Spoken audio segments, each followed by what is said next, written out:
อันเก่าคือใครคือโอ้ลูกกูกระเบิดเต้าหงโอ้คือลีน่า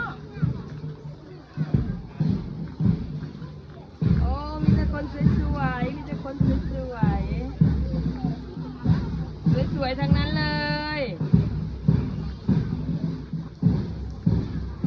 ใส่ละบักตุนมันนี่กองเจ้าไก่พวกครูกองเจ้าไก่พวกจะต้องมีกองสองสุดโอ้นอนชิมอนถือเลี้ยวรอนี่โอ้ยืนก่อนอ่ะครับโอ้ยอยู่เลยโอ้ยย้ายมาเห็นเลย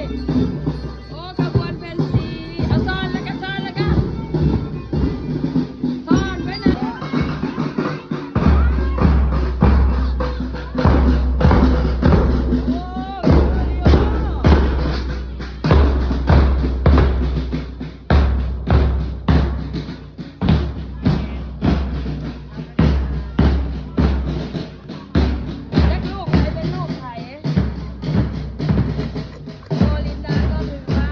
ฮันดีสีเขียวก็ได้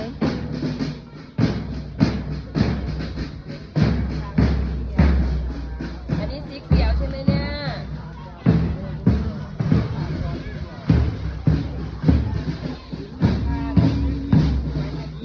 ยิ้มเลยหนูยิ้มเลย เมื่อยย่างบ่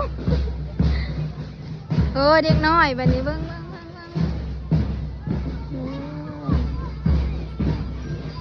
โอ้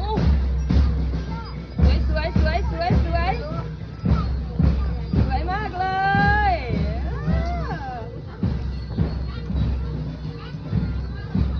เดี๋ยวมาเสียกันโอ้ยอยากไปตันอ้อยบ่โอ้ตันล้ำมาตันล้ำมาโอ้